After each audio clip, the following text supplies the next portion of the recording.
Nah, konteks aslinya barangkali saya hanya sekedar mengulang.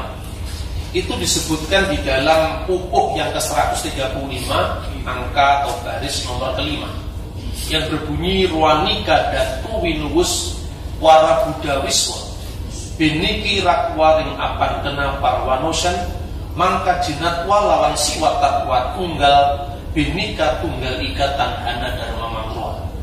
Kalau di Bali disebut binika tunggal ika tanhana dharma mangruwa. Bahasa Jawa menyebutnya A. Bahasa Jawa yang Majapahit ini sekarang masih dilestarikan di Tengger, di Banyumas, karena lafalnya bukan O tapi A. Yang artinya kira-kira konon dikatakan wujud Buddha dan Siwa itu berbeda. Siwa dan Buddha memang berbeda. Namun bagaimana kita bisa mengenalinya? Hakikat Jina, the essence of Buddha, jadi hakikat dari Buddha dan hakikat Jiwa adalah tunggal, berbeda-beda tetapi satu, tidak ada kebenaran yang mendua. Ika itu artinya itu, bukan satu. Kalau satu itu tunggal, banyak orang yang salah paham. Jadi bin ika, beda-beda itu, tunggal itu. Artinya secara esoterik bahwa pemahaman ketuhanan itu sebetulnya sumbernya satu, kausa prima. Tetapi ketika mewujud dalam konteks sosial, dalam konteks budaya, itu kemudian secara eksoterik berbeda-beda. Kira-kira seperti itu yang dipikirkan oleh Eyang Kita Butantulan. Entah kita setuju atau tidak, memang asalnya seperti itu. The origin of Bhinneka Tunggal Ika. Nah, kita lanjutkan. Konteks aslinya Bhinneka Tunggal Ika ini seringkali orang bisa salah paham. Sarjana-sarjana barat yang terbiasa berpikir homogen di masyarakat yang monolitis ya sifatnya, menuduh ini sebuah sinkretisme. Tetapi sebenarnya kalau saya istilahkan bukan sinkretisme. Sinkretisme itu percampuran agama. Tetapi saya menyebutnya teologi kerukunan.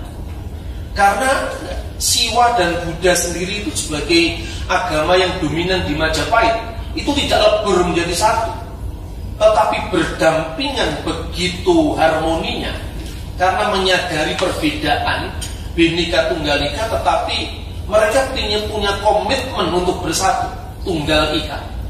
Kemajemuan agama dipandang sebagai manifestasi dari kebenaran tunggal atau tanhana dharma mangruwa. Tidak ada kebenaran yang mendua. Dan ternyata dalam salah satu ucapan pujangga yang sejaman dengan Tantular, yaitu Empu Prapanca, dalam kitabnya yang sering dikutip oleh Bung Karno, Pak Yamin, yang berjudul Negara Kertagama, itu digambarkan prinsip itu yang ternyata ajaibnya itu yang diteruskan oleh para founding father kita dengan istilah ketuhanan yang Maha Esa. Pada zaman Majapahit disebut Tuhan itu prinsip tertinggi. Nataning anata patining jagat pati yangning yang inistik. Sang pelindung yang mutlak, raja penguasa alam semesta, Tuhan yang mengatasi konsep-konsep ketuhanan yang berbeda-beda. Jadi boleh saja umat Islam punya konsep yang berbeda dengan Kristiani, berbeda dengan Hindu. Tapi sebenarnya Sang Empu mau menegaskan yang kita sembah itu bukan konsepnya Tuhan, tapi yang kita sembah itu Tuhan. Dan bersamaan dengan perbedaan konsep-konsep Tuhan yang diistilahkan Bung Karno dalam kuliah tentang Pancasila, Begrip van God, sesungguhnya Tuhan itu satu. Dan itu prinsip tertinggi, entah bagaimana kita mendefinisikannya, karena itu bukan tugas negara untuk mendefinisikan Tuhan, tetapi tugas negara untuk memberikan dasar filosofi bahwa negara harus bertuhan, rakyatnya juga bertuhan, tetapi bebas bertuhan secara berkebudayaan dengan dasar toleransi, saling menghormati satu dengan yang lain. Bhinneka Tunggal Ika dalam konteks sekarang sebetulnya itu sudah diucapkan beberapa saat atau beberapa bulan sebelum proklamasi antara Bung Karno, Profesor Muhammad Yamin, dan Ide Bagus Supriyo.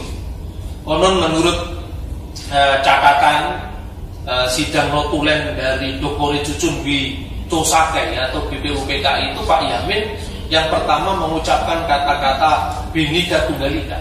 Sontak kemudian Ide Bagus Sugriwa menyambutnya dengan Tanggana Dharma Mangruwa.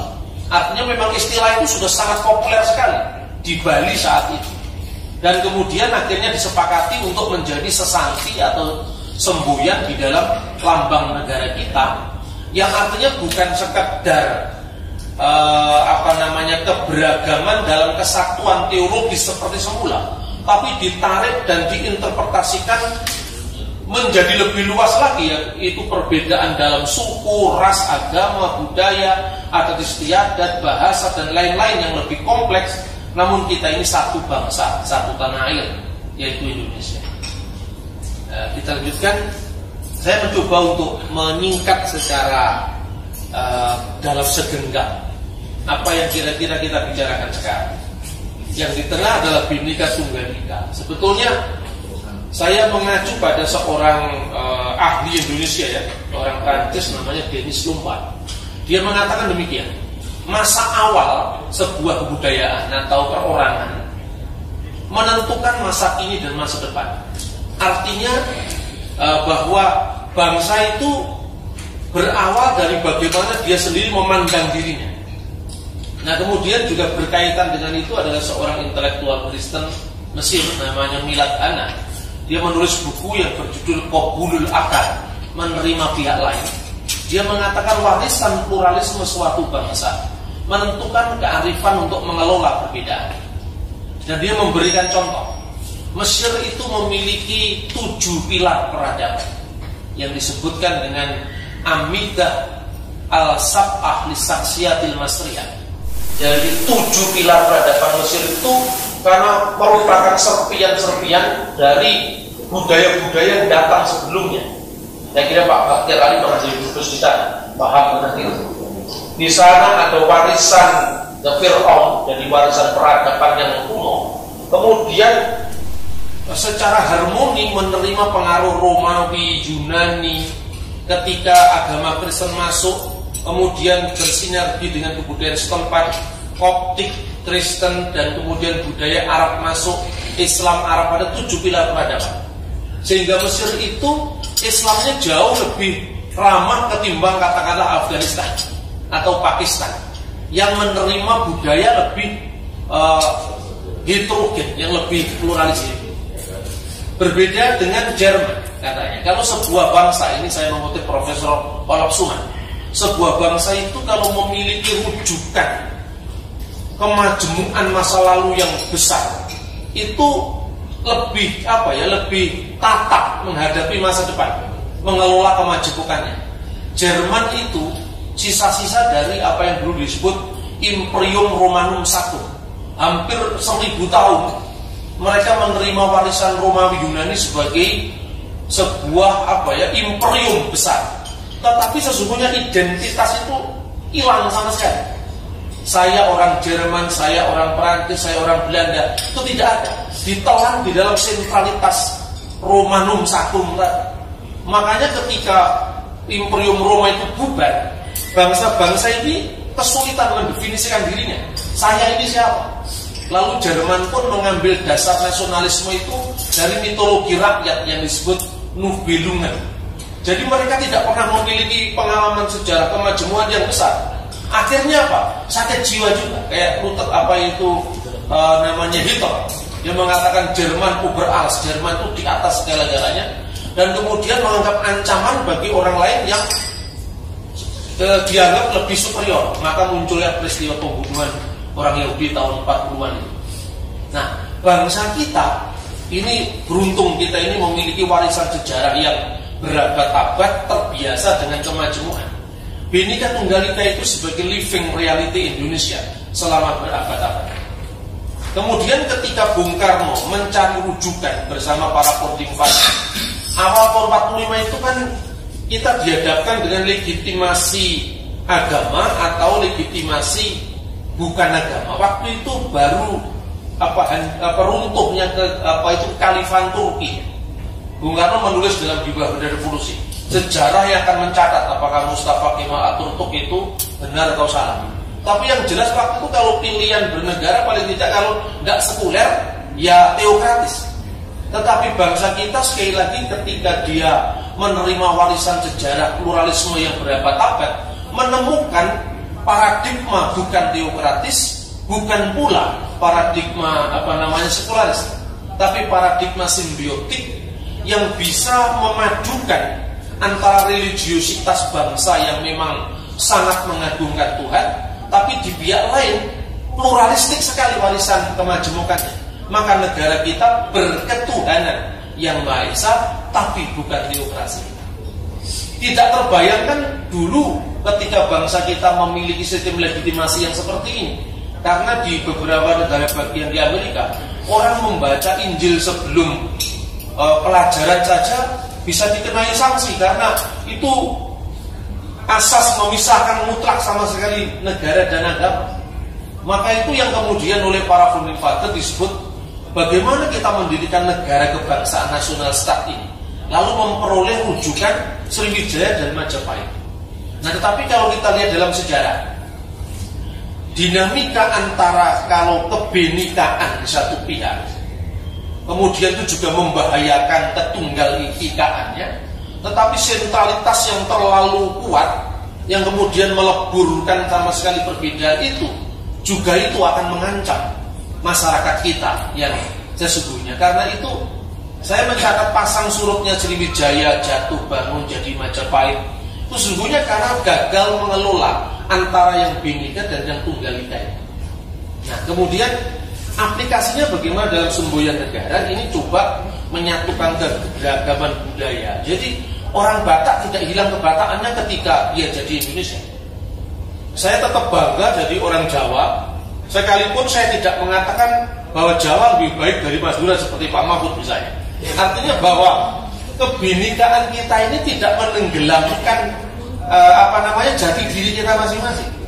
Ketika kita memilih agama Islam, tidak berarti bahwa keislaman kita itu mengganggu keindonesiaan kita, atau kecinaan kita mengganggu keindonesiaan kita, tidak.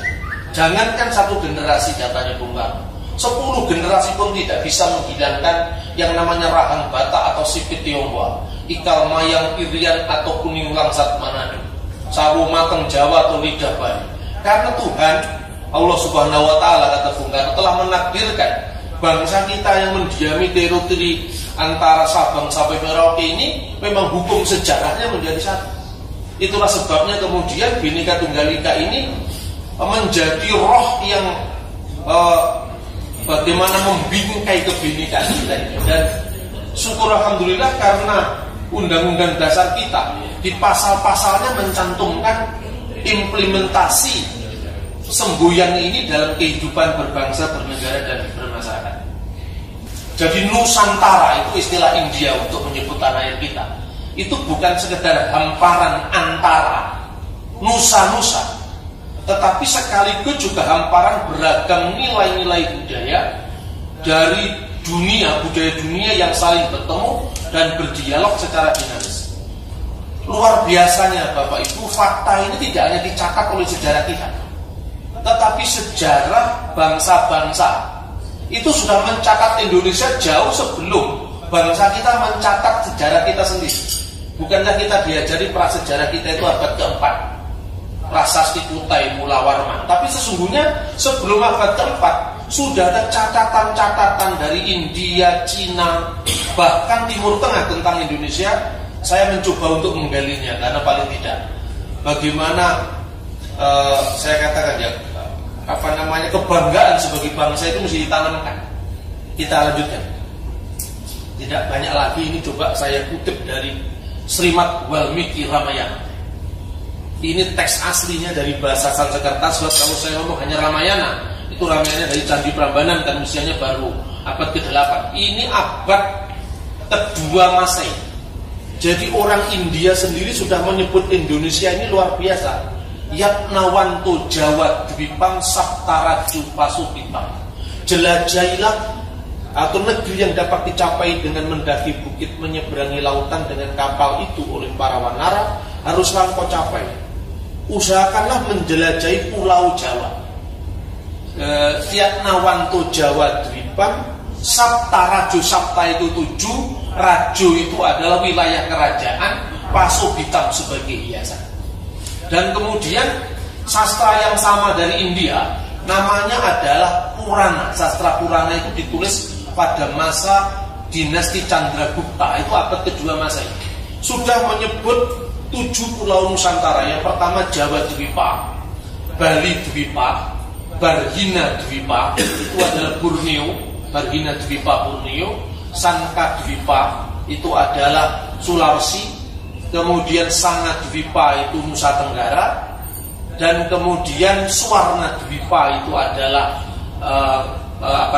Sumatera, dan Papua disebut dengan Jawa Dwipa Mati Kramya Sisiro Nama Parwata.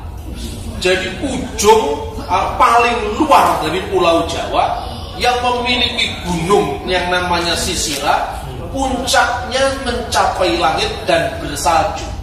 Dan di sana ditunggu oleh para dewa dan para danawa. Danawa itu juto atau raksasa. Itu sebutan diskriminatif orang-orang Arya kepada bangsa Papua. Tetapi artinya abad kedua bangsa-bangsa lain sudah menulis tentang Indonesia. Ini tidak dimiliki oleh bangsa Jerman, tidak dimiliki oleh bangsa-bangsa lain. Dan ini kiranya menjadi istilahnya Dennis Lombard itu sebagai masa awal yang sangat menentukan masa kini dan masa depan. Kita memiliki akar budaya religiositas bangsa yang sangat tinggi. Religiositas ini artinya bukan organized religion, tapi artinya degup jantung setiap anak bangsa yang spiriti oleh semangat ketuhanan.